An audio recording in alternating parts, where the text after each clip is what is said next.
Good morning, y'all. I'm gonna let y'all watch that sun. The Lord prophesied to Jacob, and Jacob appeared to... Sorry, let me start over again. Welcome to Morning Coffee with Genesis. I'm your intrepid host, Mustard Seed Faith Grows channel, otherwise known as Teresa. All right, the Lord prophesies to Jacob. And God appeared to Jacob again when he came out of Padan Aram and blessed him. And God said to him, "Your name is Jacob.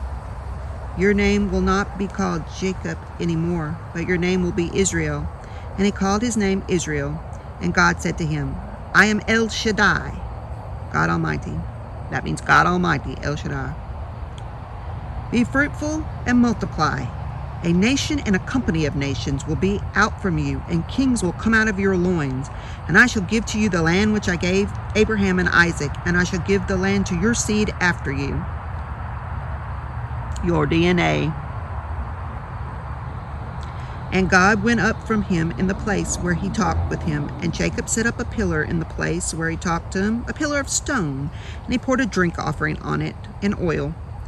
And Jacob called the name of the place where God spoke with him Bet-El.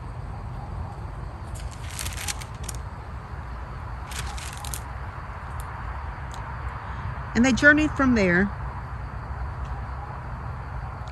and it was just a little way to come to Ephrat, and Rachel travailed. Rachel had some issues. She was having some problems, and it was not good. She had hard labor. And I can sympathize with this woman. I have had hard labor, like probably would have died. I've almost died, let's put it that way. Giving birth to some very large babies. So I can just imagine with no epidurals in them days. And it happened when she was in hard labor that the midwife said to her, "Do not be in awe." It means don't be scared. Don't be worried. Don't have fear. "For this is also a son for you." So she's telling her, don't worry. You're having a son, which is a blessing. You know, she's given Jacob a son again because she's only had one other child, remember. But it came to pass as Rachel's life was going out of her, for she died, that she called his name Ben-Onoi. Ben-Onoi. This has two meanings: son of my mourning or son of my strength. Rachel meant mourning, but Jacob used a synonym of Oni, Yamin, meaning right hand, which also means strength. So the name was Benjamin in English. And Rachel died and was buried by the road of Ephrat, which is Bethlehem, house of bread. And Jacob set a pillar upon her grave, and it is there to this day. And Israel journeyed and set up his tent beyond Migdal Eder, Tower of Eder. And it happened while Israel lived in that land that Reuben went and lay with Bilhah, his father's concubine. And Israel heard about it. Now there were 12 sons of Jacob, the sons of Leah, Reuben, Jacob's firstborn, and Simeon, Levi, Judah, Issachar, and Zebulun, the sons of Rachel, Joseph, and Benjamin. And the sons of Bilhah, Rachel's handmaid, Dan and Naphtali. And the sons of Zilpah, Leah's handmaid, Gad and Asher. These are the sons of Jacob that were born to him in Padan Aram. And Jacob came to Isaac his father in Mamre, Kiryat Arba, which is Hebron, where Abraham and Isaac lived. And the days of Isaac were 180 years. And Isaac expired and died and was gathered to his people, being old and full of days, and his sons Esau and Jacob buried him. The descendants of Esau. We're going to try to keep this brief. Esau lived in Edom, and he took wives from the daughters of Canaan: Adah, the daughter of Elam the Hittite, Oholibamah,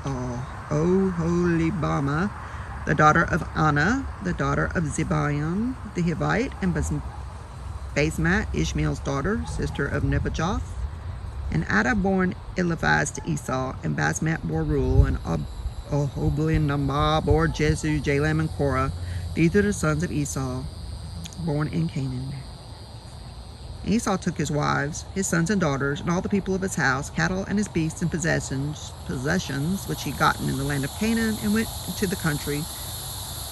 away into the country from the presence of Jacob. For their wealth was too great for them to stay together, and the land in which they were strangers could not bear them because of their cattle. So Esau lived in Mount Seir. Esau is the people and country of Edom.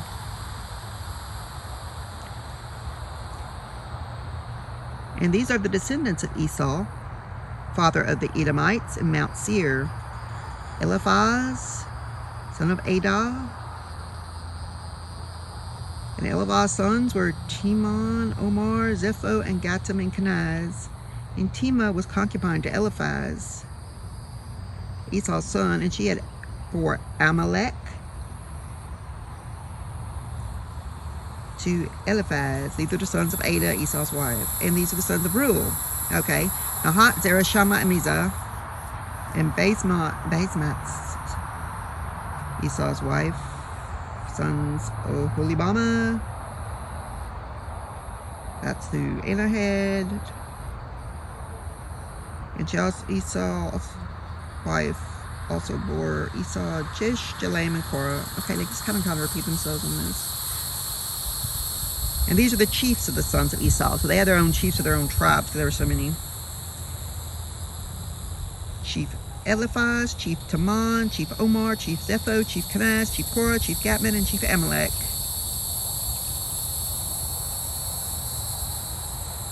And Reuel's had the chiefs too: Chief Nakat, Chief Zerah, Chief Shammah, and Chief Mizah. And there was Chief also Jush, Chief Jalam, Chief Korah. And it goes on, and I'm really not going to read them all, because nobody listens to that. I mean, these are just for genealogy's purposes for them, mostly. I mean, they're there for a reason, but... So, all those chiefs, these are the chiefs that came of the Horites. Chief Lotan, Shovel, and so on. Okay, they're all chiefs in the land of Seir, and these are the kings that reigned in the land of Edom before any king reigned over the children of Israel. So Edom had their own kings and stuff set up before Israel decided they wanted a king, which was, it gets into that in the book of Samuel. And they named the city Dinhabah. And then there's more of them. And that Edom became its own big old place, separate from Israel, even though they're descended from the same group. So there's a whole bunch of descendants. And I'll just leave that at that.